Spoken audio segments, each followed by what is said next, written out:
Well, hello everyone, and welcome to another episode of the T&T Podcast. As always, it's your boy Tyler Layfield, and today we got some familiar faces in the room. We got good friends of the show, Jackson Caudill and Kobe Reed. How you doing? How y'all doing, guys? Doing good, brother. How you doing? I about messed up your name there. I was looking at the Kobe Bean, and I was like, I got to stop myself. I was literally thinking that in my head. Is he going to say Kobe Bean? Yeah, I had to stop myself there. So it's been a while. It's been good kind of catching up to you guys here in the pre-show, just kind of catching up on life and whatnot. It's been a while since I think we've all kind of gotten together and talked. So, had to get you guys back in the mix today. Main topic of the show, we're going to be covering some NFL free agency. And since I think the last time that we've done it. When was the last time you guys were on a show? What were we talking about? I'm trying to remember. It had to have been an SEC. It might have been the national championship preview. It was the national championship. Well, I thought we did a national championship preview? I don't even know if we did that or we did a playoff. We did a championship weekend preview. I know we did a championship weekend one where we picked like between Georgia, Alabama, and whatnot. Yeah, because that was like 45 minutes of the hour-long podcast was just on Georgia, Alabama. Yeah, it was, and obviously things didn't go too hot. Had a little 2-on-2. Yeah, it was a 2-on-2, that's for sure. And you guys were right. I'll give you that. Y'all we don't were right on that one. We don't want to vote. But today, we're back at it. We're going to be talking NFL free agency, and what better way to kick this thing off? I know Jackson, and so you've done picked up. Was it before that show that you were doing writing for the Hawks, or was that just a recent? When did that actually start? So that started literally 3 days before the season. So I've been I wanted that job for a while. It'd been open, and then like a few days before they opened the season at Charlotte, they just, hey, here you go. So I took it on. Season hasn't gone good, but it's been a lot of fun to cover a team. I'm pretty passionate about, and I've been following for a really long time. So they play the Clippers tonight, so I'm sure that's going to go great. Clippers are actually pretty good this year, it looks like. So well, and Trae Young's not playing. Who needs him? Are they actually going to trade him? You think? No, I don't think they're going to trade him. You don't think they will? I think so. We can do an hour-long podcast on that. Yeah, we could. That's something we can get into. I don't know. It seems like that might be an actual thing that could happen. But with that being said, the other Atlanta team that I know you keep up with in the NFL, the Atlanta Falcons, they made some pretty big splashes here this NFL free agency. Biggest of which is the signing of Kirk Cousins to a 4-year, $180 million contract. Let's just go ahead and get this one out of the way. What were your thoughts on that? Well, when I first saw it was a 4-year deal, I was kind of surprised. But then when you really look at it, that was mainly for cap purposes. It's basically a 2-year deal. Like this isn't they're not going to be tied to him all 4 years if they don't want to. Like the deal does gradually go down. And like to me, living through the past few years of the quarterback thing, I had made in my mind, what I wanted. My number one option was to trade up and draft a QB. Honestly, I think you have 3 really good options. If you listen to me and Kobe's podcast at all, we're not huge JJ McCarthy fans, so I'm not. I keep seeing more and more, stuff coming out. He's going to be a top 6. Prepare yourself for that. They're saying he's going to be like a top 6 I pick. don't see it. I just don't see it. I don't agree with it. I think it's going to happen. There's a lot of smoke, Kobe. I love the top 3, but okay, obviously the Bears are not trading out of one again. Like there's just no way you're going to trade the number 1 pick twice and pass up on a quarterback. Washington, the writing's on the wall with their most recent move. Yeah, Washington it seems pretty set on taking a quarterback. I have a hard time seeing the Patriots say we're going to just go with Jacoby Brissett this year. Like they need a quarterback badly. So it takes 2 to tango. So I didn't really know that they would be able to trade up. Number 2 option to me was clearly Kirk Cousins. It's somebody I've kind of ragged on over the years. Like he has his shortcomings in the playoffs. Everybody knows his record in primetime games, but you can make the case he's a top 10 quarterback in the NFL because he's not like you have that clear upper tier. Hey, hold on. We got to have that conversation. I'm serious. Like you look at his numbers and stuff, and he's not in obviously the Mahomes, Lamar Jackson, Joe Burrow, Josh Allen. He would be 9 or 10. So let's go ahead and get him out of the way. You got Mahomes, okay? Yeah, Lamar. All right, let's keep going through it. Lamar's my number 2. Lamar 2, okay. Burrow 3. Burrow. Oh, Josh Allen 4. 4. Don't say that around Kobe. Yeah, I know, but Josh Allen 4. Do you have Tua in your top 10? No. You're crazy. You know I'm not a fan. I think I'm just going to say it just to piss you off, honestly. There's even if I did think it, I think it might. Quarterbacks I kind of just group in together in like Cousins, Dak Prescott, Jared Goff, they kind of all fit in that mold for me. Okay. And the thing is, these things fluctuate because, okay, if we were talking about this a year ago, we would have had Jalen Hurts probably in the top 5. And then a year removed, you're like, I don't know so much about that. Mm-hmm. He's clearly the best QB in the division at this point. He's better than Baker Mayfield. He's better than Derek Carr. I'm not Bryce Young. But here's the thing. And this is the conversation we're going to have, because you saying Baker kind of just gave a little bit more fuel to my fire here. Mm-hmm. Look at these situations. You get rid of Stephon Diggs, a top-tier wide receiver, and then you go get Justin Jefferson, another top-tier wide receiver. Kirk Cousins, we could easily sit here and say, has been a product of his system, because look at Baker. Baker finally got into a good system. Look at the season he just had. Tua finally got weapons. Look at the season he just had. I mean, even Jalen Hurts, before he got A.J. Brown, we saw a significant jump. Meanwhile, Kirk Cousins, ever since he's been with Minnesota, he has been in a consistently good situation. He's had consistently good weapons. He's had a top-tier running back majority of his time there, and he's had a top-tier receiver majority of his time here. So when I'm ranking him against the other QBs that have been in lesser situations, and now that they're finally in good situations, they're still performing at his or better than his level and doing more for his team, I can't put Kirk Cousins over those guys. Who were his weapons in Washington? Like he's a better player than I'm talking about his time in Minnesota. I'm talking about his time in Minnesota. Washington. I mean, Washington is still Washington. They're horrible. He had some moments there in Washington that you like. I mean, he did get him to the playoffs. But I'm saying, as his time in Minnesota, he's been in a consistently good offense that has had consistently good weapons. Not a lot of quarterbacks have had that luxury, and there's been a lot of talented quarterbacks that have been thrown to the wayside. And I'll say this, it's not a lock he's top 10, but, I was thinking about it yesterday. You have those guys. Like, I think Matthew Stafford, I would clearly take over him as well. I might put Stafford and Herbert, like Justin Herbert, like 5 and 6. And then the rest of them, like, you can say Dak Prescott's better than Kirk Cousins or Jared Goff's better than Kirk Cousins, but it's not by a lot. Like, what's the big difference between those 3 quarterbacks? And two is pretty good, but, like, when – the big thing with the Dolphins last year, whenever they played anybody good, they got blown out a lot of the time. They did. I wouldn't say blown out. They got blown out a few times, but there was a lot of close games. They had a couple close games with the Bills. I mean, the Chiefs in the playoffs, I dare anybody to go play in -5 degree weather. No, I mean, that was going to be tough. They did give up like 56 points to the Ravens. Then again, that's not on Tua. The offense they're still building. I don't know that we have evidence that Tua is a top 10 quarterback just yet. I'm not saying he's terrible, but like I don't know that I would just based on his progression, he's gotten better consistently every year, and he's easily, whether we're talking 3 years ago or now, he's still one of the most like efficient quarterbacks we have in the league. I think that has to be taken into consideration as well. I'm not saying Tua's in that top echelon tier, but I do think he's worked his way, rightfully so, into that top 10.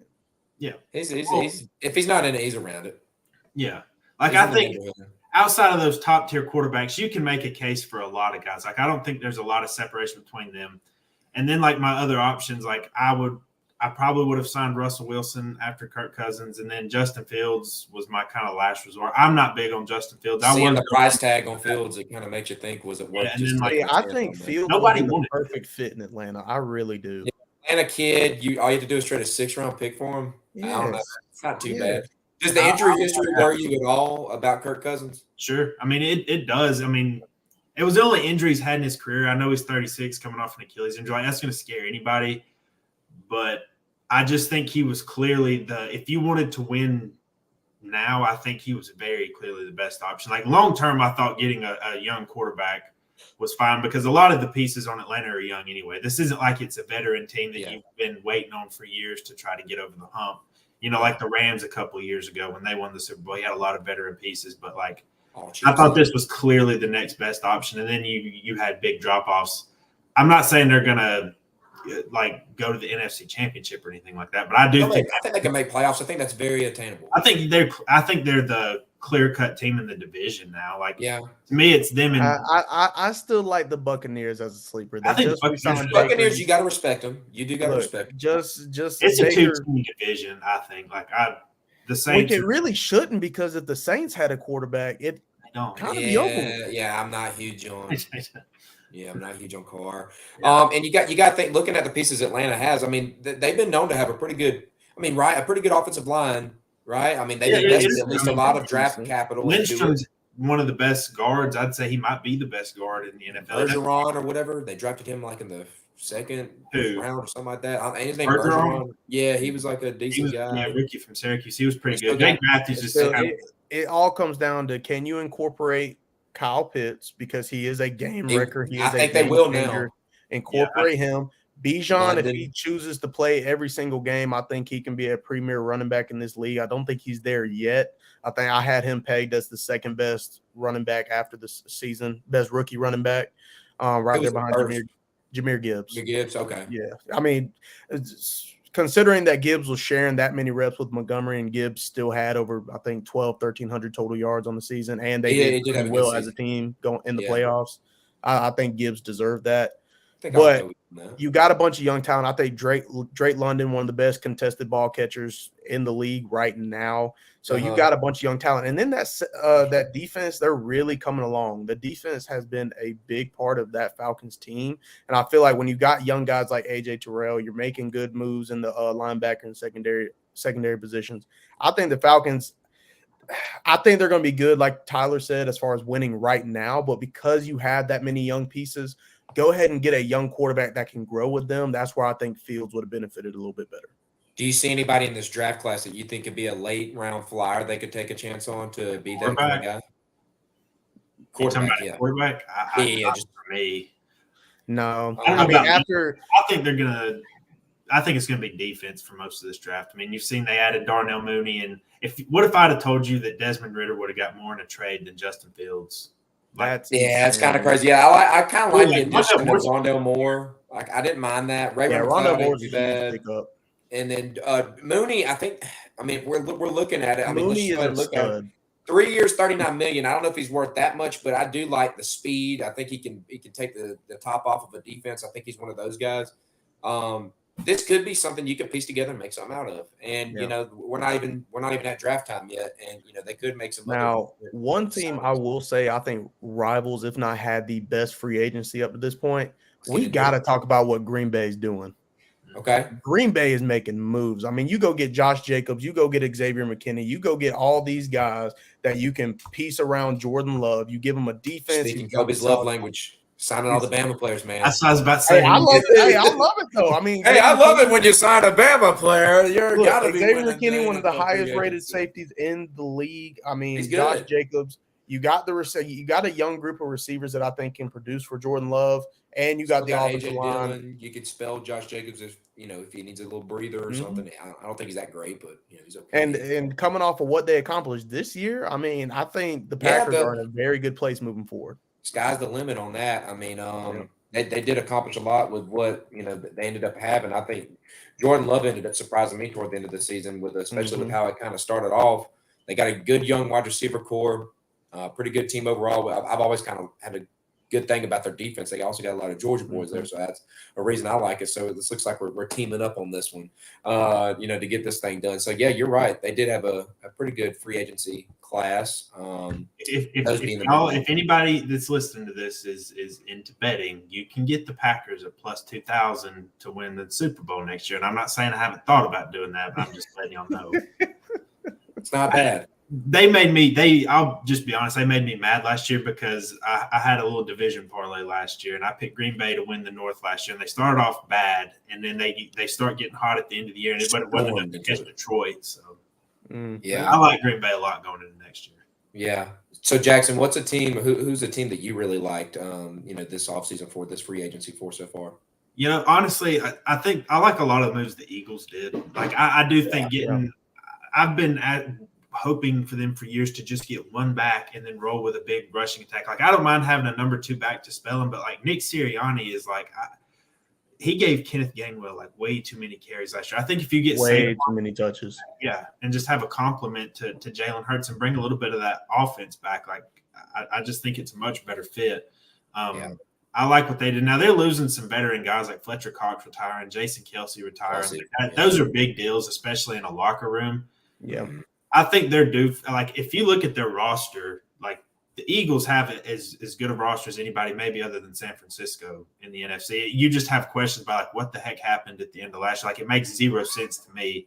Coaching. I'm not a big Kellen Moore fan as an OC, to be honest. I like Vic Fangio. I don't really know what happened with Miami last year. I was surprised that didn't work. But he's been a good defensive coordinator everywhere else he's been. So I like what they did. And I'll just shout out another team that is in the Falcons division that it seems kind of hopeless right now. I hated what they did with Brian Burns. Like, that was a bad trade. Yeah. I think the Panthers have done some other – like, I think getting Deontay Johnson for basically nothing was – That was a good trade for them, yeah. I'm still skeptical of them as an organization as a whole right now. Didn't they just sign Mike Williams too? I know he was in for a visit. I never saw him. But that would be huge. And you're talking about they had by far the worst receiving core in the NFL last year. Like, it's not even a discussion. I know Mike Williams, you can't say nothing too crazy about it because, he does get hurt quite often. But if they were to pull him in, that's a guy when he does play, he does make a difference. So. I have Mike Williams whenever he's healthy and playing. I have him right on the same tier as T. Higgins, just a big body guy, go make a bunch of good plays. He's a great red zone threat. A guy, if Bryce Young could have that kind of guy, it would definitely take a load off. But I think it's what Tyler said. That organization as a whole just doesn't make a lot of sense. I don't know how good he'll be, but I'll just say I'm still a believer in Bryce Young. I was before the draft. I am too. And I think even as bad as it was this year, you saw a lot of good flashes from him. I think he has it. It's just he needs everything else around him to be functional on the same accord. You know where I stood with him. I really liked him. I will say Tyler has always been an advocate for Bryce Young. And last year just gave me, I don't know, like there's got to be a little bit of regret there. After seeing what CJ Stroud did, I'm not gonna lie to you. Like there just has to be if you're a Panthers guy, but maybe I'm still holding out hope that he can make something out there with Carolina. And then just to harp on Jackson, bringing up the Philadelphia Eagles, they had a lot of good pickups. You brought up Saquon, CJ Gardner-Johnson getting back in the fold was pretty good. God, that's trying to see who else. Yeah, they got Kenny Pickett as a little backup. What did they even trade away to get him? I can't even. It was like something small. Pennies it wasn't and dimes. It was something real small. And then I'm trying to see if they had anybody else. They signed your boy Dickerson to a 4-year, $84 million extension, so that's a good pickup. Maybe he'll take over for. Didn't they have a big safety signing too? Let's see. I know Kevin Byard's gone. I thought they had picked up another safety. They brought back CJ Gardner-Johnson. Yeah, that's what I'm talking about. I think that's it. And then they got Bryce Huff, an edge rusher. I think he came from the Texans. Well, I think Josh Sweat said he doesn't want to trade anymore. From what I last saw. He backed out of that. Julian Okwara. That's all I'm saying. Hey, we got to address the elephant in the room. Go ahead. Another Bama player. Well, actually, yes. Jerry Jeudy. Are we gonna discuss what Derrick Henry and Lamar Jackson? Oh yeah. You got. This is about to be diabolical, dog. Yeah. I wish they would have done it. Cooking him up. Super Bowl. Yep. If you have Derrick Henry last year, I think the Ravens make the Super Bowl. I really do. Yeah, I do too. Like, it sucks, but now it truly feels like, because now the J.K. Dobbins drama is gone. He's hurt. He's not hurt. He misses the season. He's saying he's playing. You got the running back situation taken care of. You got a good backup in Keaton Mitchell. You got a young stud in Zay Flowers. You got a top 3 tight end in the league in Mark Andrews. It finally feels like this is an offensive unit built for Lamar, because at this point, you have a guy you can hand it off to 30 times and he can just take all the blunt force of it. Like, Derrick Henry's going to take off that much pressure off Lamar. Both of them could very well have 1,000-yard seasons and have double-digit rushing touchdowns. Like, that's how good – no, not good. That's how great this offense could be, to be honest with you. Yeah. And they haven't picked up many people. It's just really – main thing is Derrick Henry, and then they extended Justin Madubuike, I guess is how you pronounce it, 4 years, $98 million. He had a really good season, but it really wasn't much, but it's enough to make you open your eyes. What were we going to say, Jackson? Yeah, I know this receiver class is pretty deep, and you can get a lot of quality guys in the first 2 rounds. I wouldn't mind if, I do – Lamar's my favorite player in the NFL, so if I'm not pulling for the Falcons, I'm pulling for Baltimore. I wouldn't mind seeing them go up and get one of the big – I guess that Marvin Harrison's not going to be in range for them, but if they wanted to move up and try to get like a Dunze or Malik Neighbors, I think they need another receiver, because I'm kind of out on Rashad Bateman. I'm glad you said that, because I have a guy they don't have to move up too high for, but I think he'd be a game changer. Go get Keon Coleman. I don't think they'd have to move. I think he'd just be right there. Yeah, I think he would pop to him after the 40-yard dash time, right? When you got I'm not worried about that. I'm really not worried about that 40-yard dash time because you turn on the tape. It's he's great. He's great. If you, that's like I get off on a tangent here, but like that's one thing that just like infuriates me because you'll see a guy look really dominant on film a lot of the time. Well, he ran a bad shuttle. I just got to downgrade him. Hey, we just watched it with Puka Nacua, right? Well, I think was coming off an ACL injury. That and he had a really slow 40 time. I think. I mean, that was one of the knocks on him was he just wasn't that fast. But I mean, you look at him in the pads and in the game, dude's booking it. Dude's doing good. I still think Baltimore needs another receiver because, like I said, I'm out on Rashad. I'm just not there. Odell bring back Aguilar. Odell. Are they bringing Odell? No, they let him go. He's like one of those post June 1st cuts you see out there to save more money when they do it by a certain date or whatnot. So I think they need to add another receiver. Yep. So, in honor of Torres, let's talk about the Steelers a little bit since he's not here with us. Let's talk about them a bit. We did, kind of discuss it, or at least we've kind of beat around the bush on it. But them picking up Justin Fields for a 6th-round pick that could turn into a 4th-round pick depending on playing time. Anytime it's that cheap, I mean, Kobe, you texted it in one of our group chats. You were like, "Man, for the price, it's there." That's easy. And see, honestly, I'm a fan of it because I was a fan of the Russell Wilson signing. I really was. I mean, what was the deal on that one? $2 million. Yeah, they're letting the Broncos pay off the rest of this contract, and they're paying him the bare minimum. I like the dice on that, yeah. Because here's the thing. I still think Russ is a top 20 quarterback in this league. I think the Broncos are just a bad organization. I did my research on it. How they handled the Russ situation during the season is poor. Issue. So I think Russell Wilson with the Steelers is going to be really good. You kind of get that. We haven't had that veteran leadership since Ben left, and I hate that for such a historic organization. So now you got a guy that's won Super Bowls. You got a guy that's still dynamic on every aspect of the field, and you're pairing him up with a young stud in George Pickens. You still got Najee and TJ Warren and all them, and you got the defense that can win a Super Bowl. That defense is built for a Super Bowl right now. So I think that's going to be really good. And then you finally give Justin Fields a guy that similar to how Russell Wilson was in his younger years. You got a guy that's mobile. You got a guy that has to make all the right throws, learn patience, learn how to trust his pocket. You got a guy that can teach him to do that, but he's on a whole nother level. You know what I mean? Like Justin Fields is a way better athlete, but now you got a guy similar play style that can teach him the ropes. I like it where it's moving forward in the future. Yeah, and anytime you can add that after what they've been dealing with at the quarterback position, you just kind of take it. It's just one of those things. They've been dealing with it for so long. So they bring him in, Justin Fields. If should Russell Wilson go down, I'm sure they wouldn't mind just rolling the dice instead of going with. I mean, God bless him. I mean, Mason Rudolph. I know Doug Hodges, all them. I mean, I know it was a fun experience, but geez, I don't know. I wouldn't mind rolling Fields out there instead of them. They also picked up Van Jefferson, a little under the radar pick. Pick up. I mean, he can do some stuff. Dante Jackson, they traded him. That was in the Deontay Johnson trade. What do you know about Dante Jackson? Is he any good? He was a stud coming out of college, real speed kind of guy, but he was with the Panthers for a while. But he was also him and J.C. Horn, they just took turns being injured for like the last 2-3 years. And they also got Patrick Queen, who I was a big fan. Which huge pickup. I mean, amazing pickup. He can run that defense in that second level. So, good free agency for them. I think I do think we got to talk about the Dolphins a little bit. I want you to talk about a lot of good players because you got Jordan Poyer coming from the Bills. He's been a top 10 safety in the league, so you're bulking up that defense. You go and get a tight end like Jonnu Smith, which I still think Jonnu has a little bit left in the tank.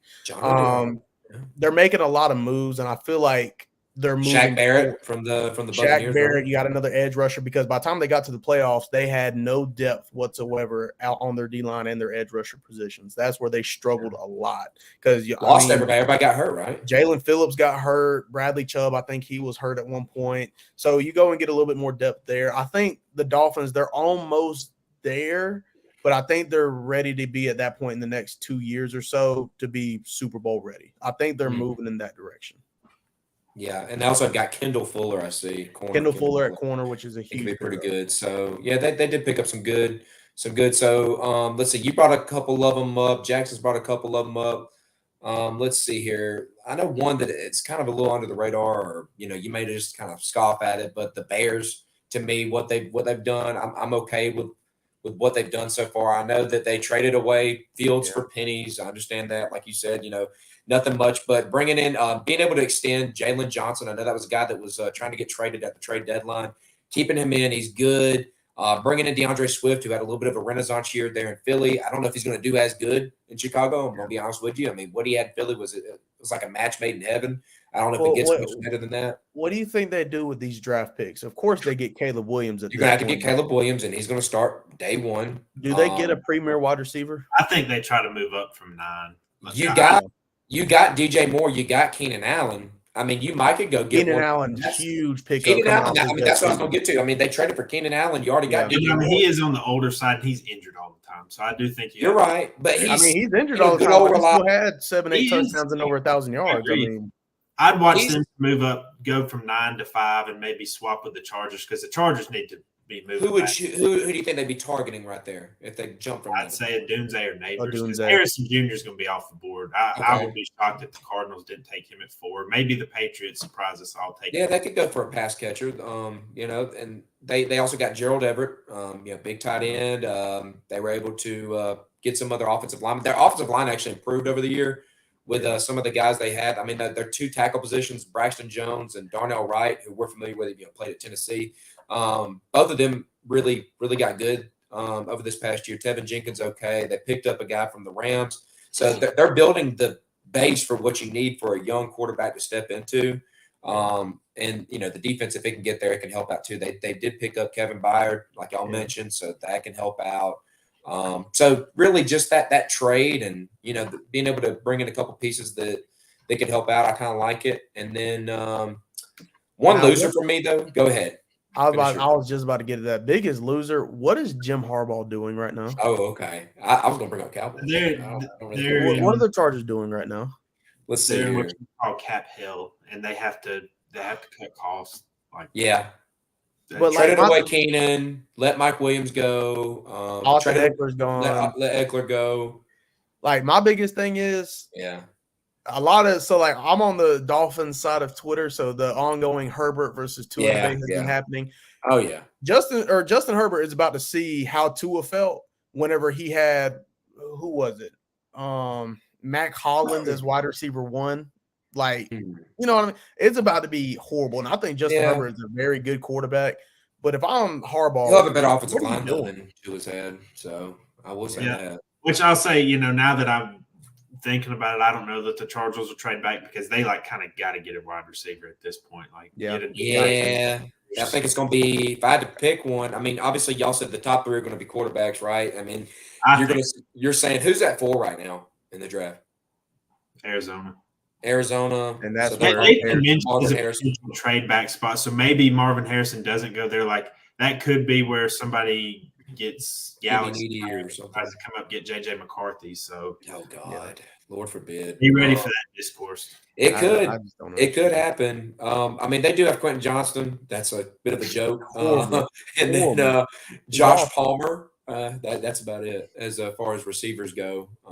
It's nothing much. I was going to say one more good team. I'll just throw in there the defending champs, the 2-time defending champs. Oh yeah, that's what I was going to get into just here, man. I mean, I'm not the biggest. I like Hollywood Brown. I kind of thought he was miscast as a number. He was trying to be a number 1 receiver with both Arizona. He's a bona fide number 2 slot receiver, and that's his role.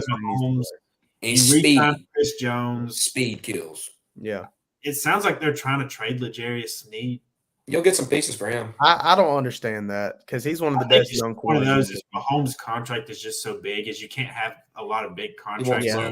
You're going to keep him. You obviously have, like, I'm going to choose Chris Jones over Snead. You got to keep Chris Jones. Huge. Yes, you need Chris Jones. You don't win that Super Bowl without him. You have a couple of expensive offensive linemen as well. So it's just, you can't pay everybody. That's why they But Mahomes is one of those guys, as long as you keep Kelsey, you can have a revolving door at the receiver position. He's going to make those guys better. We saw Brady do it for a lot of years in New England, just have a lot of constant pieces moving around every offseason at that wide receiver spot. But if your quarterback is good enough, you can get away with that.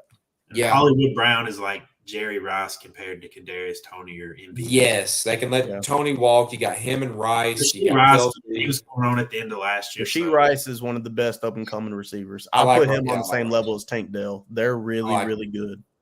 They also brought in Irv Smith, and then a little under the radar, if y'all remember the punter that was coming in to play for the Bills who got into legal trouble and ended up getting cleared of, the Matt Ariza. Nothing to be trifled with, nothing to be slept on. He's really good. He can flip the field like that. Like he's in special He'll team. get the nickname the punt god for no reason. Yes. So that's something you got to keep in mind here. I mean, with a team like that, if you can pin these teams back, it just gives you that much more of an edge. You're already a good defensive team. You're already a good offensive team. You add that into the mix, you're golden. So that wasn't the other team we needed to harp on. Let's see here. I was going to shout out the Texans too. The Texans thought they made some decent plays. I know they lost a couple guys, but bringing in Daniel Hunter from Minnesota, him and Will Anderson on the same side. Pair him with Will Anderson. That's exactly what I was going for, man. Yeah. Like you get them two together, that's pretty nasty. Keeping their kicker around, he stepped up for them pretty good this year. Kaimi Fairbairn, Schultz, okay, Jeff Okudah. How did he do with the Falcons, by the way? He was all right. He was all right. Yeah, maybe he can do something. And then traded for Joe Mixon. Obviously, I think that's a huge pickup because they were missing a bona fide RB1. I think it's obvious at this point they don't believe in Dameon Pierce the way that they treated him this last year. I mean, after the rookie year he had, or after it was the rookie year he had that was pretty solid. Then this last year they just kind of like, no, we're not going. Which I don't understand. I don't understand what teams love about Devin Singletary. The Bills, the Texans. I don't understand what he had some games with. I mean, he had some games this year where he actually looked all right. I can't. You can't argue it. Yeah, I'm not trying him out there for 95% of my snaps. No, I wouldn't want to do that either. But I got a list for you if you got time for it. Go ahead. Now, how do y'all feel about the Jets go ahead and signing Tyron Smith from the Cowboys? I think it's pretty good. I mean, Tyron Smith's good. Yeah. You're going to. They have a healthy Rodgers. I'm interested to see what the Jets can do. I just don't know what a healthy Rodgers looks like because that last year with Green Bay, he wasn't very good. Wasn't like bottom of the league bad or anything, but also, I will say this: Garrett Wilson, outside of Devontae Adams, Garrett Wilson might be the best wide receiver he's had in a lot of years. Yeah. They got him. They got Kinlaw. Javon Kinlaw, he's pretty solid. Morgan Moses, another offensive tackle. So they're going to try to keep him upright. Dwayne Brown, another left tackle. They can maybe do something. They can maybe do something here. You got the 10th pick of the draft too. So and I was going to bring up for a loser the Cowboys. I mean, what are you doing? They've signed a long snapper, a cornerback, another long snapper, and a linebacker, Eric Kendricks. That's it. So there you go. I don't know why they didn't try signing Derrick Henry. Yeah, maybe they did, and maybe they just couldn't match the money. I don't know because right now, who's going to be the Titans? Yeah, Deuce Vaughn's the only guy right now. I like Deuce Vaughn, but come on. But I mean, honestly, is there a running back worthy of drafting that they could get? That's the thing, this is until late. Who are the top backs that are expected? Jay Benson is my number Blake one. Corum, yeah. That's about it. Ollie Gordon's still playing in college from FSU. Oh yeah, okay. And you got Estime from Notre Dame. I don't know how y'all feel about him. But he had a really some guy from Louisville that apparently is looking pretty good in the pre-draft process. Yeah. I'm not feeling too hot about the Cowboys. They don't give me much to look forward to. So, any other teams y'all want to hit on though? I mean, the Browns got your boy Jerry Jeudy, right? They got Za'Darius. I like it. I mean, I like it because the Browns, if you look at how they're constructed right now, you get Nick Chubb coming back. I like their defense. They have a good young defense. Now you got Amari Cooper and you got a Jerry Jeudy. I like it. I want to see what their division is going to be horrible for them every week in and week out. I think I would have them over the Bengals right now, considering where the Bengals are having to start with Joe Burrow coming back. But I like it. Yeah, pretty good. I like what they've done. Let's see, who else did they get? They also got Jameis Winston, so I mean he could be a pretty good Oh backup. God, And they needed it because Flacco. Where did Flacco end up going? I know he went to Indianapolis. the Colts. yeah, so he earned himself a little contract, so that ain't too bad. Yeah. Any other teams y'all want to hit on? I think Patriots. Mac Jones going to Jacksonville. What the Yeah. world? Yeah. Patriots one of the worst teams in the NFL, and they basically did nothing. Yeah. They had a lot of Yeah, cap yes. space too. Like They had a lot of cap agree. space. I don't think teams should just go splurging. Like, name me a team that's ever just gone crazy in free agency and signed a bunch of players and had a really good team. Mm-hmm. But you're telling me you didn't do anything? Yeah. It's not great. That sounds like 4-13. I think they got to get the coaching part of it figured out first before they can do pretty much anything. Because honestly, Belichick's not there. It's kind of that Saban effect. Who are you going to have that's going to buy in for the next couple of years? Like, you got to get a guy that's going to prove himself. Yeah, for real. And then I think another one, just a small one I'll hit on, is like, are the Raiders really about to have a QB competition between Gardner Minshew and Hayden O'Connell? Yeah, they might. What pick are they in the draft? Like 13 or 14, I think. Yeah, so they're not getting a top tier guy unless they really Well, load up. hold on. What quarterbacks are we saying is going to be taken in the top 10? 4 of them. Yeah, it'll be Drake May, Jaden Daniels, and McCarthy. Jaden May. Yep. Okay. If I'm the Raiders, you go pick up Michael Penix. You could. It's an. I like him over I would rather have him right now. Yeah, I mean, I like Penix in college. I'm not super high on him for the NFL, but I think he translates well. As long as he stays healthy, I think he translates very well. I would take him before I took Bo Nix. Yeah, I'm not huge on that one either. But now, I do think Spencer Rattler's going to be a sleeper. I think Spencer Rattler. Yes, of course. Rattler's a very talented he's talented. He's got talent through the roof. I could see the Falcons taking him on day 3 if he's there. Yeah, sit for a couple of years and see where he's at. And if I'm any team and he's out there and you think you can work through the ego part, if you think you can work through the off the field, I think Carolina humbled him a lot, and I do think he matured a pretty good bit. I don't think he's the same QB that he was at Oklahoma. Yeah, probably not. I mean, yeah, like you said, going to South Carolina. I mean, I'm not saying that's the bottom of the pit, but it's definitely not. It's definitely not what you thought you were getting into with Lincoln Riley at Oklahoma, and not really ever making I think what was the best season he probably had? They're 7-5. 8-4. That year they went 8-4 last year. Beat Clemson. They beat Clemson and Tennessee at the end of the year. They come out of nowhere and hung 63 on Tennessee. It made no sense. Yeah. Speaking of South Carolina, though, Xavier Legette or whatever. Have y'all seen the little clip of that country mother? Yeah, that crap had me dying. Oh, God, I never would have expected him to sound like that. That was funny. Oh my God, I like him though. He's a good player too. He's gonna be a sleeper. Yeah. Any other teams y'all want to hit on here? Nah. We got to get into this college football talk because it's been eating at me. Take it away, Kobe. You're the one that brought up this topic. Let's hear it from you, man. I just don't understand this concept. We don't even know how the 12 team is going to work out, much less how are we going to move to a 14. If you just wanted to go up and up and up each year, you should just started at 6 or 8 and then moved up from there. If you're just going to think about expanding every year, but I don't see how 14. I don't think there's going to be 11 teams worthy of winning a championship. So why are we putting an extra 10 or 11 in there? I don't understand it. Yeah, I mean, I was for expansion.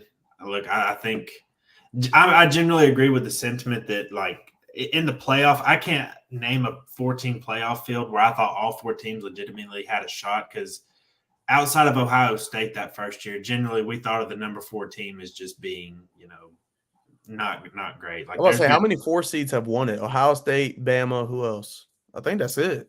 That might be it. Off the top of my head. Yeah. Georgia was never a 4 seed in their little 2-year stint, right? They were 3 They were 3 that first year.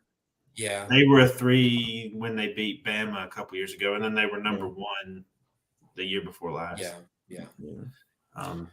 So I mean, I was all for it. I think it made. I like the inclusion and where, because I felt college football was getting way too regionalized. I don't like conference realignment. Like, that's a different discussion altogether.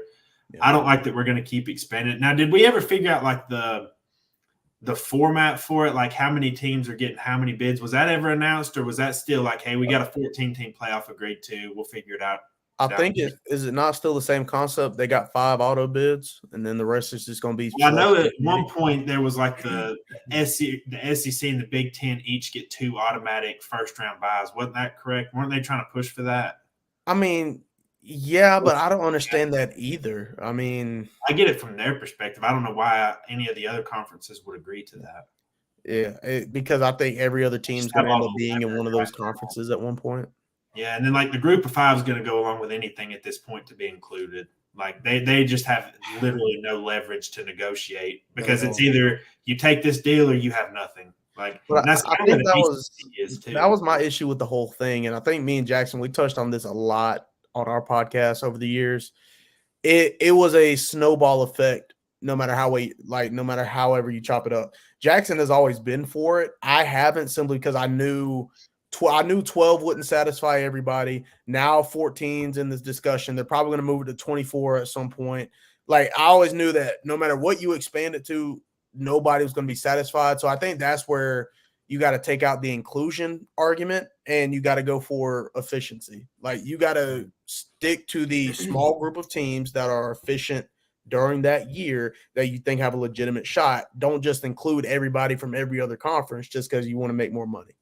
That's how I always saw it. But see, that's where like you run into like the antitrust stuff. Like if they feel like, that's where it gets into legal trouble. Like if they feel like the SEC and Big Ten are colluding against everybody just so they can have more teams in, they're going to have to throw in automatic bids for that reason alone. Like that was where the BCS ran into a lot of trouble because the group, Boise State and them, were getting upset that they felt like they were getting screwed out of a lot of stuff, and they'll have to include them. It'll just depend on how many teams. If they guarantee bids for the SEC and the Big Ten, I think it's going to kill conference championships. Like I think we're on the way towards that. Which I saw. Well, don't you have to do that in order to get that bid?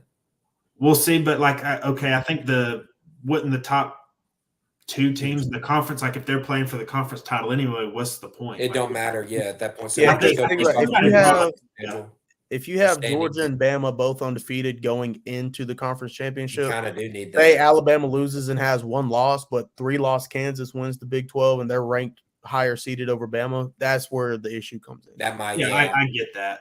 I was just saying, and see, I don't think they've come out with a official format for it. I thought it was just, hey, That's what I was going to ask too. I'm sitting here thinking about how that would work, and I'm like, are you going to have, like where 2 teams get a bye? Is that how it's going to work for this 14? Yeah, you got 7. They're trying to make it more NFL style, I think. So you would give 2 teams a bye. Now, how do you select those 2 teams? Like if you're giving automatic bids like this, and you're already given 2, how are you going to separate 2 from the other, 3 or whatever? Like I don't know. That's what I'm getting at. It's just. And see, then we're going to get into the argument of, oh, well, they didn't win their conference, or oh, we're 1 loss, but we won our conference, so we deserve the bye week. It's always going to be something. That's what I'm saying. Like, it was always going to be a snowball effect. Like, it wasn't going to please everybody. So you were better off just keeping it at 4, maybe moving it to 6 or 8. But I think going from 12 and 14, that's a big jump that is going to cause a lot more. You should have at least seen how this next season played out first. Yeah. See what it looked like. See if you could tinker with it, play with it to, if you did want to try to enhance it or how many teams are going to be getting buys now? Because I'm trying to figure out, like 12, it was easy because you could, the first top 4 teams get buys. The other 8 play the first round, and then you've got 4 left over, and then it like evens out. Like I'm just trying to think, is it going to be like the top 2 teams get like a double bye or something? Yeah. I'm trying to look it up as we speak of how they're thinking about it. Because the thing I was reading off ESPN, it was like the commissioners in Notre Dame agreed that the conference champions from the ACC, Big Ten, SEC, and Big 12, and the highest ranked group of 5 champion would earn playoff berths. And Notre Dame will have protections that will survive regardless. Oh, God. And see, Notre Dame is the only team that benefits from this out of everybody. That's such bullcrap. That's why everybody hates Notre Dame. Yeah. They have appeal. Like, they make money and they have appeal. Like, that. It just is what it is. They blue blood. That's what it is. Yeah. I thought this was going to be what would ultimately push them to get in a conference is like, hey, you get in a conference, maybe you get the first round bye and everything. But if they're going to give them protections and stuff like that, what's the point? You you have your own TV deal, you're on your own network, and you're making it just as much money outside. You're ahead of the ACC and Big 12 and just a little behind the SEC and Big 10. So why would you do that? How I'm looking at it, the top 4 teams receive a first round bye, and what we now have the 12 team, and then it's number 5 versus number 12, number 6, number 11, number 7, number 10, and then number 8, number 9. So I was just wondering how games would be in the quarterfinal round. Yeah. So I don't know. Like at this point though, with how many games are each of these? So I guess it varies conference to conference, don't it? Like how many regular season games you're playing right now, right? So yeah, I think everybody's moving to, because I think the SEC is finally moving to 9-game conference schedule next year. You got 9, 2025. And then at tops, let's just say you make it all the way. So 9, and then right now we're assuming like we're keeping conference championships this year, right? I mean, so that'll be a 10. If you make it to that, that's 10 games you've played. Then best case scenario, you're like you're one of the top 4, you get a bye. Then you got, so that you're still at 10. Then you got 11 for the next round, 12 for the semifinal, and then 14. Yeah. So you're looking at 13 or 14 games you're playing. So I don't know. It's going to be something that they're going to have to take into consideration, player health wise, putting too much stress on too many games, that kind of thing. Yeah. Wild stuff. Man. I hate the way this college athletics is moving. Like we're going to be in a 2-team Super League. Would both of y'all agree with that at some point? Or a 2-conference Super League? It's going to end up being Big Ten. It will be the NFL, yes. We're going to have 2 loaded conferences that are going to play it out every year. I hate that. Yeah, it's ruining everything we love about the sport. Yes. I like college more than the NFL forever. Like, I love the NFL, but I like college for just different reasons. Like, it was always 2 distinct products for me. And now it's going to be basically the same. It's the same thing. Oh, yeah. It's gradually moving toward. I was thinking maybe they could do some type of relegation system. I don't know, to keep the I don't know. Have y'all ever seen how they do that in the English Premier League and all? Yeah, where these smaller teams can work up, these bottom teams can drop out, like that kind of thing. I mean, I would like that. I mean, get Vandy out of there. Get somebody Vandy out. Let one of these young bucks Troy in Vandy's spot, and I think you got a little bit more of an entertaining. You know what I mean? That'd be kind of cool. I'd be down for it. For it, man. That'd be kind of cool. If they do move in that direction, that'd be something interesting. So I don't know anything. We'll just realize we should all just get back to like 5 conferences. Maybe bring the old Big East back and just get back to the way things used to be. Let's make bowl games important again. Like, I want to watch a good Rose Bowl, and it means something. Yeah, for real. We'll enjoy Kansas getting a first round bye this year, and then we'll just. Let's go, baby. Hey, that's the only reason I support this expansion. The Kansas Jayhawks have a better chance now. I love it. Get Oklahoma, Texas out of their conference and let the big boys. Kansas State. Utah, yeah. This is a whole different discussion for a way future pod, but there's more teams. There's like 10 teams that can win the Big 12 next year. I hope y'all realize that. Like, that conference is going to be awesome. Colorado, baby. Yeah, Colorado. I'm on the Deion hype train. I'm not getting off of it. Yeah, he could, man. I don't know. Anything else college football wise? I know, like, we don't have to just sit here on the 14 team. I mean, anything else y'all been? What are some teams y'all are going to be keeping an eye on going into spring? I mean, we got the transfer portal. We got all the mess with Michigan and Bama's players leaving out everywhere.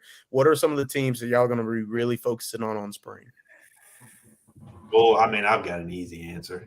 Yeah, you already know. You get paid to look at them, so go ahead and do it. So yeah, I mean, but there's some, like, I generally think Miami's kind of interesting just with Cam Ward and everything. Like, Bama, I think, is another just easy answer just because. Yeah, I do want to see how they do stuff. New head coach, new things. I assume they're going to be hitting the spring transfer portal window kind of hard. It's going to be tough. I think Bama replaces a lot in that last summer window. As far as just spring goes, because for me personally, I don't feel you learn a ton in the spring. Like, for me, if you're a fan of any team, you just stay healthy. Like, nobody get injured, no important players get hurt. Like, it's spring games to me just mean very little. Like, I don't ever really put it in my evaluation. I have to see some of the young bucks, Yeah, and that's what. I really want to watch Oklahoma just because I want to see what they do at the quarterback position. I think they're going to be one. I think Ohio State, we don't know who their starting quarterback's going to be. Like, is it Will Howard? Is it bona fide Will Howard? They probably should be. Julian saying doesn't go there without any guarantees. For the future, I think him and Aaron Noland will battle it out. But would he have been guaranteed the job at Alabama? Like, did they already tell him he's going to be starter there? No, I think he knew before Saban retired that he was going to be behind Milroe another year. But right after Milroe was gone, I think he was the guy. But no offense to Milroe, but to me, I'd take Will Howard over Milroe. You know what I'm saying? Like, not a chance. I would. Not a chance. And I think that's the issue. It's Milroe. Really? He came into his own. Now you got Kalen DeBoer, who's really going to get every ounce of potential out of him. Will Howard, he's been in college football for 6 years now. I think you got a bunch of young guys that can outplay him at this point. Really? I think you can clearly see the type of offense that Ohio State wants to run this year. They're tired of getting their tail kicked. They want to be a lot more physical. Like airing it out isn't going to run the ball. Chip Kelly. But they just lost their running backs coach, to Michigan, right? That doesn't matter. They got the greatest tandem since Nick Chubb and Sony Michel. Yeah. Who is that they got right now? Who are the two? It's Sean Judkins. Travion Henderson. Right. God almighty. Forgot about freaking Judkins. Yeah. So It doesn't matter who their coach is. That tandem is going to do numbers. Yeah. And I think all of us probably, or at least for me, just don't screw it up. Hand the ball off. Just don't screw it up. He has his limitations as a head coach, especially in college. That guy can still call plays and develop. Great offensive mind. Just 2 years ago, remember how good UCLA's rushing attack was with Zach Charbonnet. Yes. That's what they're going to do. And that's why that big white guy this past year, I can't remember his name, but there was this transfer. Yeah. Will Howard's going to be a running threat in that offense. That's why I think it's going to be him. And then, they'll adapt to Julian Sain and Aaron Noland. Yeah, but I like Aaron Noland. Then you're going to have just a stupid group of receivers in terms of talent. Yeah, they're going to keep having receivers. It's hard to screw it up. Jeremiah Smith, the 5-star freshman. Just need to find the guy that can just take care of the ball. That's at the end of the day what you're going to have to do. And who are you going to trust? The guy that's, like you said, has been in it 6 years, or are you going to trust the true freshman? I don't know. That's what I'm saying. I wasn't a big believer in some of the Ryan Day hot seat talk going into last year. It's on him now. Like if he loses to Michigan 3 years in a row, especially now that Harbaugh's gone. Yeah, now that Harbaugh's gone, with the talent they've acquired through the portal, there's no excuse. My thing with Ryan Day is you've had Justin Field in all his wide receiver rooms. You've had C.J. Stroud in all his wide receiver rooms. Now you're putting together a defense. Now you're loading up an offense. The wide receiver they got now. There's no excuse anymore. There's just not. No. If they're not in the national title, he's gone, I think. That's how much pressure it is. Maybe you don't have to win it, but to me, at least going into I think if he loses to Michigan, he's gone. Well, see, I still think but you got to play the game. Who are you going to replace him with? Who are you going to replace him with? Mike Vrabel. I don't know. There's a bunch of but is that going to be an upgrade, Jackson? I don't really know. I don't know, but I'm just telling you who I've seen Ohio State. Vrabel's cool and all as far as coaching, but as we've all seen in college, you can't just coach. College, you got to be a freaking. You got to do all these different. I'm just telling you the names I've seen floated out there. But Ohio State is easily a top 3. Yeah, they can go hire anybody they want. But now you got coaches literally. Because I think Ryan Day gets assistants in the NFL because they don't like the grind. You know what I'm saying? Because it's just so much of a grind. Scrutiny, but okay, at Ohio State they expect you to beat Michigan, to win the Big Ten title, and to compete for national titles. I understand. They haven't been doing that. I understand, but you got to weigh out the alternatives, and I just don't know if Mike Vrabel is going to be the if that's. I don't know if he'd be good either. I'm just telling you if Ryan Day were there's a bunch of up and coming names in the coaching industry, and I think Kalen DeBoer really set the precedent with that. You got a lot of winning coaches in this industry at smaller schools that can. I think they could hire and make some shake with it. Okay. Yeah, the other teams, as I'm sitting here thinking about it, that I'd be looking at, Ole Miss will be one that I kind of want to see. They did a lot of transfer portal shake. Oregon, I'll kind of see what they're doing at the quarterback. Now they picked up a couple new QBs, so that'll be something to kind of keep an eye on too. Michigan, I'm interested to know where Florida State stands after this year. I think they're going to continue to be in the same boat from year to year because he continues to lose, some of the major recruiting battles. It's just going to continue to be a dip into the transfer portal kind of thing until he breaks. That's the only thing I've got against Mike Norvell right now. I think he's a good on-field coach. I think he's a good developer, but you can't keep losing these recruit battles. You cannot. Yeah, and I don't know if it's solely on him or maybe some of his staff members, but the Travis Hunter thing, KJ Bolden. It started with Travis Hunter. That was a huge FU right there. That thing hurted. One hurted big time. Wasn't it this year for 6 straight months they were number 3, and then after the end of signing day they're number 15. Yeah. It's going to continue. I'm not trying to be rude about it, but it's just if you can't close those things and you continue, you're not going to win with that recipe. You're not going to win by just. You're not going to win. You can win the ACC with that recipe. That's exactly what you can do, but you will not. You will not make it. Real far with that until I see it. I can't be proven otherwise. I have to literally see that for myself before I change my mind. Clemson's on the exact opposite spectrum. Yes, they're all about good high school recruiting, and then they do nothing in the portal. So yeah. So I don't know any other teams y'all looking at. I mean, of course, I'm going to be looking at Georgia. I've already been reading up on some spring notes on them and stuff. But I think Tennessee takes a big leap this year. I like that quarterback, man. I like Nico a lot. I like Nico more than I like Manning coming out of high school. I think Nico can really do something with Nico's going to be awesome. Nico's going to be beast. He looked good in that bowl game too. You want me to talk about Penn State, Tyler? Yeah, let's hear it. Good old Penn State. Jackson got me on the bandwagon last season, and it was a total dud. Shove it up your butt. I know Kobe likes Andy Kotelnicki at offensive coordinator. Oh God! I'm running the Kansas offense with more talent. Franklin's got to get it done, dude. Last year was his best chance to do it, and he just still couldn't. I don't know what more you can expect from them. They'd have been in a 12 team last year. They're probably going to get an ugly flipping team. Good Lord, that ugly team. One last college football thing. This question I heard a month ago.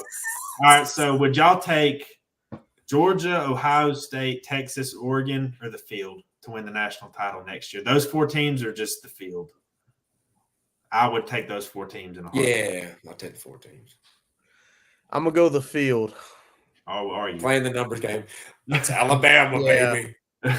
I mean, not just about nothing but the Tide, baby. I'm gonna take the field simply because I don't know. I think is Oregon better than Ohio State right now? No. Okay. So here's the thing with Oregon. I don't know if they can replace those guys that they're losing this year. Yes, but also is Dante Moore or Dylan Gabriel better than Bo Nix right now? I don't know. Dylan Gabriel and Bo Nix the same thing. They're quarterbacks. They won a lot with Bo Nix. It's a little bit of a wash. But I just think up front, they're going to be very, very physical and very good. And and correct me if I'm wrong, they're joining Big Ten, right? They're in Big Ten this year. The schedule is going to get slightly harder, but it's not has their schedule already been released for that? Because I have not seen. Yeah, I'll pull it up if y'all could. Yeah, I'm interested to see this now because that's one thing I have not done is do a real deep dive into these schedules. Yeah. Let's see here. It's just the thing with Oregon. I love Dan Lanning. I absolutely love Dan Lanning. I was hoping he was on the. I was hoping he was on the radar to replace Saban. It's just I don't think Oregon's quite there yet. For a Big Ten schedule, this isn't bad. So you open with Idaho, Boise State at home, at Oregon State, bye week, at UCLA, Michigan State, Ohio State's at home. You at Oregon, Columbus, at Purdue, Illinois, at Michigan, Maryland, at Wisconsin, Washington at home. Yeah, I mean, it ain't as bad as it could have been. Have Ohio State, Michigan. If you split those games, they don't play Penn State this year. Nope, don't seem like it.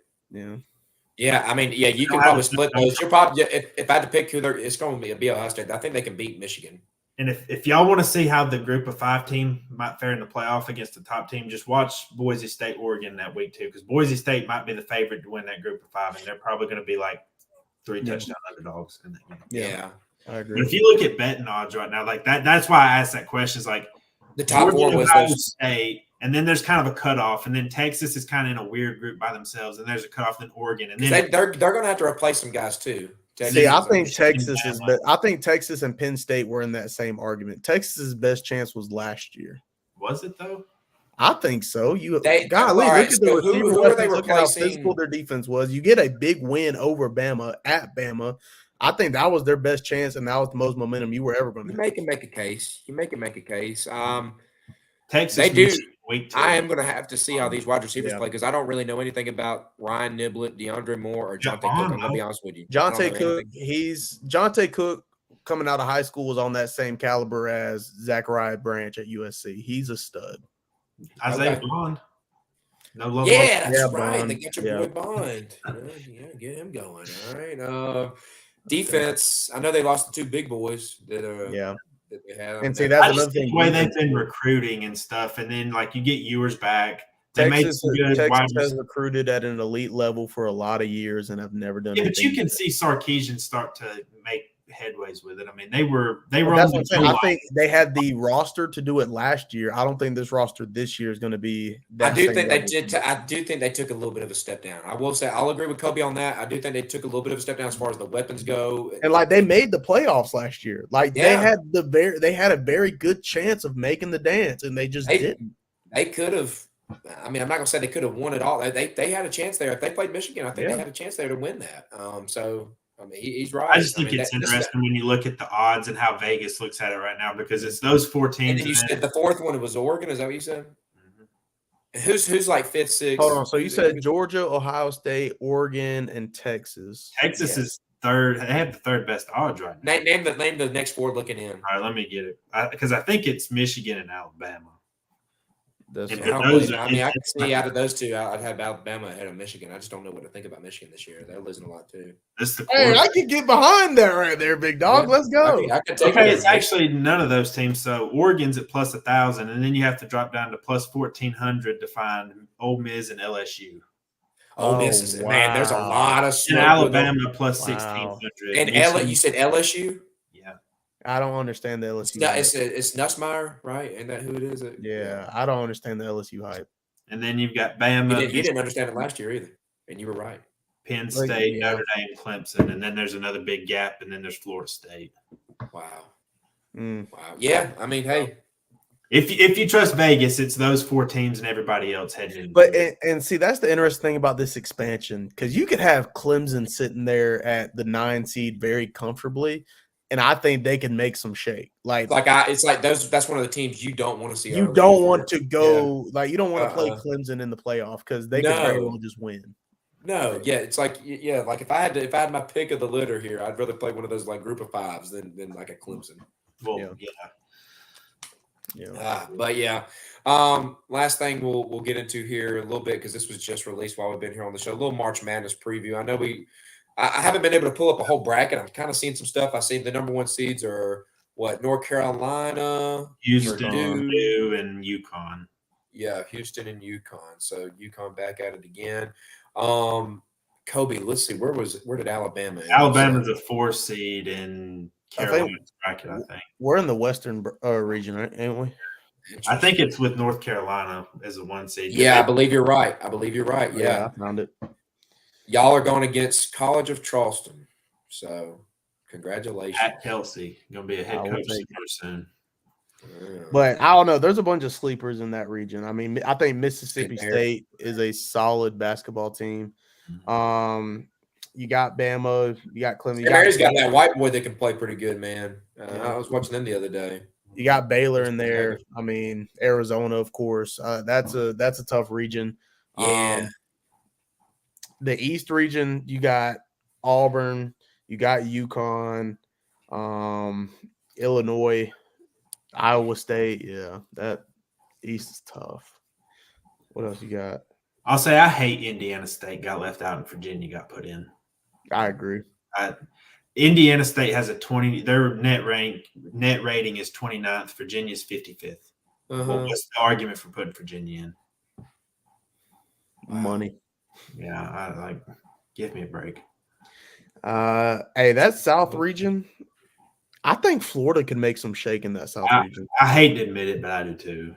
I think they could do it. Because, I mean, honestly, the best team they're going to play is Marquette, and that's going to be right after that first round. And they can make it past Marquette. There's a chance they can make it to the Sweet 16 or Elite 8. How good was South Carolina this year? They overachieved. I they got a 6th seed, but when they faced really, really good teams, they kind of got killed. Auburn got nearly 30. Bama blew them out by 30 earlier in the season. I think that region right there with Purdue and in that East region, I think that one could kind of get taken by anybody. That's one that I think could be up in the air. All I the mean, pressure's on Purdue. yeah, all the pressure's on them, but I don't know if they're going to live up to it. I would bet not. I don't either. Gonzaga always has that pressure on them as well, but I mean, this We'll year see, they're but 5 Gonzaga, seed. at least they've gotten to national title games and Final Fours. Like Matt Painter's never gotten to the Sweet 16 at Purdue. The team they're playing in that first round, McNeese State, apparently they're pretty good defensively. I think Tennessee has no excuse not to make the Elite Eight. St. Peter's was pretty good a couple years ago, I think, but I don't know about now. I've picked a lot of Rick Barnes teams over the years when he was at Texas. And then I think it was either last year or the year before when I thought Tennessee had a really good team. I had them in the Final Four, and they Creighton's normally pretty good. Kansas normally has a lot of talent, so there's some interesting. It's going to be a fun one to watch. Yeah. I always like getting into it. It's fun to me. It's a fun event. Like I'm not a huge college basketball person, but like I don't really watch it until that time. We'll see. Like it's my job to cover Tech. So yeah. Hey, fun fact: do you know Tech had more Quad 1 wins than Auburn, Alabama, or Gonzaga? Wow. Playing in a lot. Who'd you beat in those wins? North Carolina, Duke, Mississippi State, Clemson. They also beat Wake Forest. Yep. Man. But they just lost some ones they shouldn't have lost. Well, they lost to Louisville, so that tells you all you need to know. Man. They blew a 16-point lead to Boston College. They lost to UMass Lowell, who actually did get to their conference title game, but still, I said that you can't lose that. Yeah. So it was. Georgia don't do that either. I never really watched Georgia, but apparently they suck this year. So they kind of got off to a decent start. Yeah, it's just I don't know. I don't really keep up with that. That's mainly football for me. As a Georgia fan, you don't really have to. Baseball too. Like I know everybody's hyping up the Georgia baseball right now, and I'm just Georgia's pitching staff is going to be their downfall again this year. So you've been watching some of this. That's the number 13 team in the country. Yeah, they got this one guy. Apparently, he's hitting the P out of the ball. Charlie Condon or whatever. They said he's pretty good, but I don't know. Yeah, football is where I kind of keep my.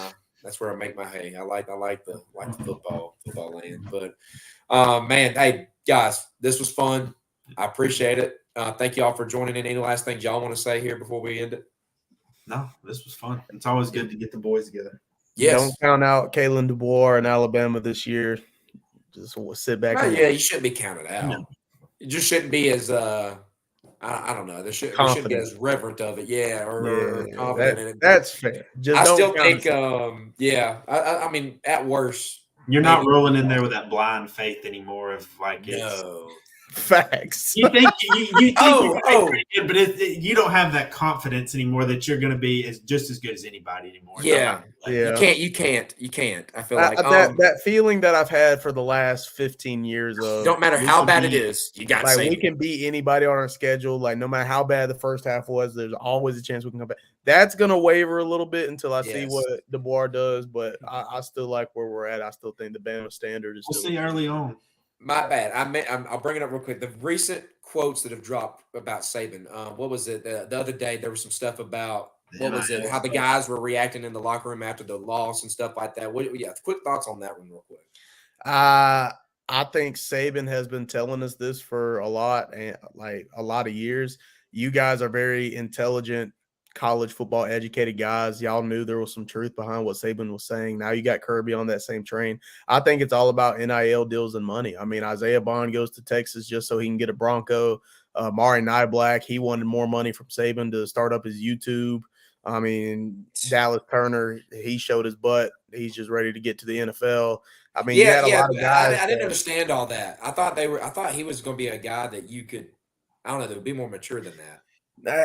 It's hard. You think that, and you would think that because you compare him to Will Anderson. Yeah, Will Anderson was the epitome of what a college athlete should be. Man. And then he just Dallas, I'm out or whatever it was he tweeted. Yeah, that's this new generation, man. It's all about how much money can you pay me, and how much guaranteed playing time do I get. So, and I think there's a lot of truth behind what Saban and all them were saying, and I think this Bama team that we had, I think that lost to Michigan. I think everybody had our hopes up that we were going to beat Michigan. And when that didn't happen, I think it really showed a lot of the true colors of the guys we had on that roster. It came real close. Yeah. So, but good things for me. One, I'm not going to say a bad thing about future Atlanta Falcon Dallas Turner, but hey, he very well could be. I mean, I feel like that's a favorite to happen. Too, like I'll just say this. I think Nick Saban saw what was happening and he was smart to get out. Like he clearly saw he didn't have an edge anymore, or like the biggest edge where he was going to clearly dominate and he was going to have to deal with some things. So instead of whine and cry about it while he still had the head coaching job and try to play through it, just too much, man. Before you start, like I don't know that Saban ever would have downtrended, but like you never want to let that happen. No, and here's the thing. I think he was more equipped to deal with NIL and the transfer portal than anybody. Mm-hmm. But guys, he's what, 70-something years old. I mean, it is a lot of work, a lot of time, a lot of energy. Yeah, and it's a lot of work. And on the downhill trend of your career, you don't want to deal with all that extra stuff that's coming with it. So I don't blame him. Like if you're going to get out, this was the perfect time to do it. Yeah. But all right, hey, we'll get you guys back on here. We're looking forward to something here. Maybe in a few weeks, we'll do some type of Kobe. When's y'all spring break? First week of April. Boom. So there's the week, ladies and gentlemen. We'll get on here. We'll do us like a little mock draft or something. That'll be pretty fun. Let's do it. Get a little mock draft action. So thank you guys out there for tuning in. Anybody out there that's listening on podcasts, you can support us on the show by clicking on the description, going to the Linktree link, helping us out there. Feel free to like, follow, subscribe. I got if you're watching this, you can see the Twitter handles of us and the two guests today. So thank you guys again for listening. And as always, we'll see you next time.